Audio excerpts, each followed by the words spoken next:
সকালে সব কাজ টাজ করে আমি আমার মনে যেতেছি এখন দুধ আনতে।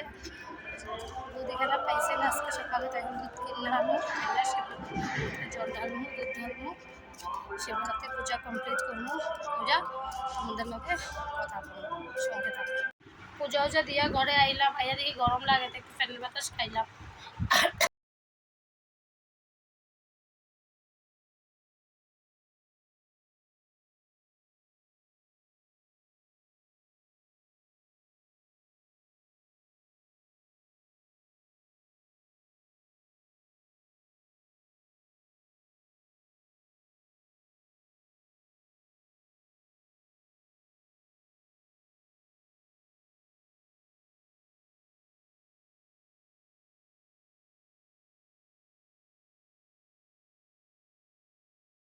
তারপর পূজার লোকে আবার কথা বলি।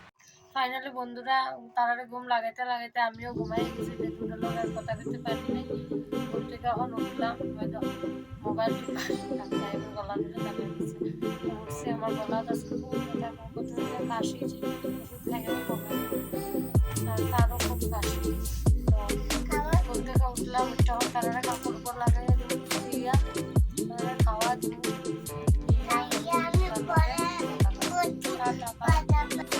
ফাইনালি সন্ধ্যার সব কাম শেষ করে চাটা খাইয়া এখন মনারে তুলে লইছি। আমার মেয়েরে যে পড়ামু ঠাকুরই তো আমার মেয়েরে পড়ানি যেতেছে না, তার লেগে আর যন্ত্রণা পড়ানি যেতেছে না। ঘুরতে একবার একটা জায়গা যাও তোমরা, একটা জায়গায় তাই যে বসে সুন্দর করে যে পড়ামু, তাইরও পরীক্ষা আইছে, এখন পারতাছি না। দেখছোই তো গুড্ডুরে খুলে লয়ে নিচে ছাড়লেও হাঁটে না, স্নাত লইয়া বইলেও বয় না, তারে খুলে লিয়া রাখি তুলে লিয়ে যে রাখি তেরে পড়ামু কেমনে? বাবা কো বাইরে তোমার পড়তে দে না, বাইরে মায়ের রাখতে লাগে, তুমি পড়বাই কেমনে না?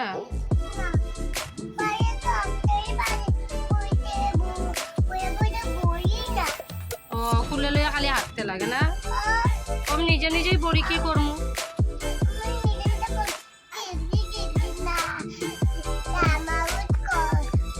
এবিসিডিটা বললো,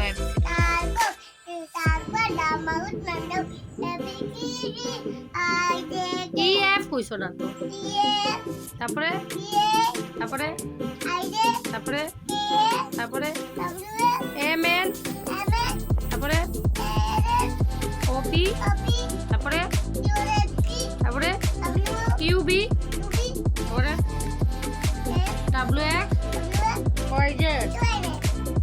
ফাইনালি মেয়ের পড়া কমপ্লিট, খাতা আর বই রেখে আইছি।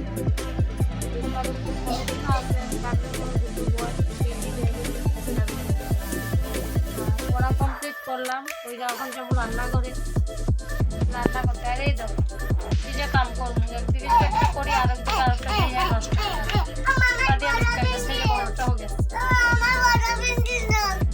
কে বড় পেন্সিল আছে কৌ বন্ধুরা রে কি করতে বন্ধুরা আমার। হ্যালো গাইস, আমার ভাই আমার সব জিনিস নষ্ট করে দিব, ভাই ঘুমাইলে দিয়ে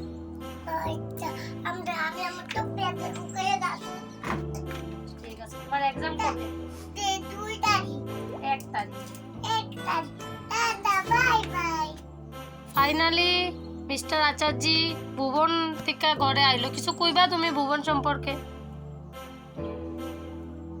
আমি ভুবন থেকে ঘরে এলাম। আপনারা যদি ভুবন যাওয়ার ইচ্ছা থাকে, এবার তো আর হবে না, সামনের বছর বাবাকে গিয়ে দর্শন করে আন, অনেক ভালো হবে, আর মনের যত দুঃখ কষ্ট সব চলে যাবে বাবাকে একটু জল ঢালার পরে। আমি উঠতে উঠতে 5 ঘন্টা লাগছে, আর নামতেও 5 ঘন্টা, উঠাল আমার কষ্টটাই বাবা খুশি হবে।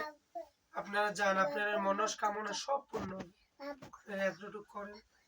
আমি যে ছেলে মোটা মানুষে বলেছে, আমি এই ছেলে গেলাম, এটা আমার ক্রেডিট বহুত বড়। ঠিক আছে, আর কিছু বলার নেই। আচ্ছা বন্ধুরা, আপনারা তো দেখতেই পাইলেন মিস্টার আচার্য ঘরে এখন আয়া পড়লো, তো গরম জল টল দিই, স্নান টান করো, তারপরে তোমরা লগে আমি কথা কমু। টাটা। ফাইনালি বন্ধুরা আমি ভুবন থেকে এসে গেলাম, আর আপনাদেরকে যতটুকু দেখালাম এতটুকুই আপনারা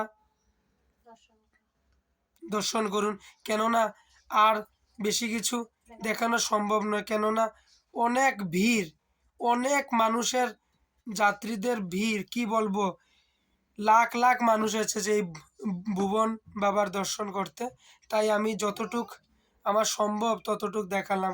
ফাইনালি আমি অনেক কষ্ট করে চলে এলাম। আমি বিশ্বাস করতে পারছিলাম না যে আমি যে যাব, ভুবন যাব এবং ভুবন থেকে আসব, কেননা সবাই আমাকে মোটা মানুষ বলে অবহেলা করে, কিন্তু ফাইনালি আমিও ভুবন থেকে চলে আসলাম। এই যে ভুবনের লাঠি দেখতে পারলেন, দেখতেই পারলেন যে ভুবনের চিহ্ন দেখতেই পারলেন। আপনারাও যদি ভুবন যেতে ইচ্ছুক, এবার তো আর হবে না, সামনের বছর আপনারাও সবাই ঘুরে আসুন, কেননা ভুবন বাবার ভুবন বাবার স্থানে গেলে আপনাদের মনের ইচ্ছে সব কিছু পূরণ হবে, আপনাদের কষ্ট দুঃখ সব কিছু চলে যাবে। একবার আপনারা যান, আপনারা মনে ভাবছেন যে উঠতে অনেক কষ্ট হবে, এই উঠাটাই তো বোধ পুণ্যের কাম। এই উঠাটা যে করতে পারবে, আর কিছু বলার নেই। আর ঠিক আছে, আমি এখন স্নান টান করি, আপনাদেরকে তো সব বলে দিলাম। ঠিক আছে বন্ধুরা, good night. Good night friends, আজকের ব্লগটা এখানে শেষ করতেছি। আজকের বেশি কিছু শেয়ার করতে পারলাম না, কারণ আমার মনটা খারাপ। একটা বহুত বড় ভুল আমি কইরা লাইছি। আমার হাজব্যান্ডের যে পার্সেলগুলো সকালে দেখাইছিলাম না, এই পার্সেলগুলো যে আমি রিসিভ করছি, এনে 26টা মাল দিছে, মানে অর্ডার আসলো, আর আমি রিসিভ করছি 25টা মাল। আর আমি তো সকালে গুড্ডুরেলে রিসিভ করছি করে আমি মালটা এনার গনি নেই, একটা দুধের প্যাকেট মিসিং। এটার লেগে মনটা খুব খারাপ। হাজব্যান্ড তো আমার বকা দিছে, কিন্তু বেশি কিছু কইছে না, তবে নিজেরই খারাপ লাগে। একটা জিনিস কম হইলে কিরকম, মানে আমরা তো একটা মানে মান্থলি সিস্টেম জিনিস, একটা কমলেই মনে করলাম একটা বহুত কিছু কমে গেছে, এটা লাগে মনটা খুব খারাপ। বন্ধুরা, গুড নাইট, আজকের ব্লগটা এখানেই শেষ করতেছি।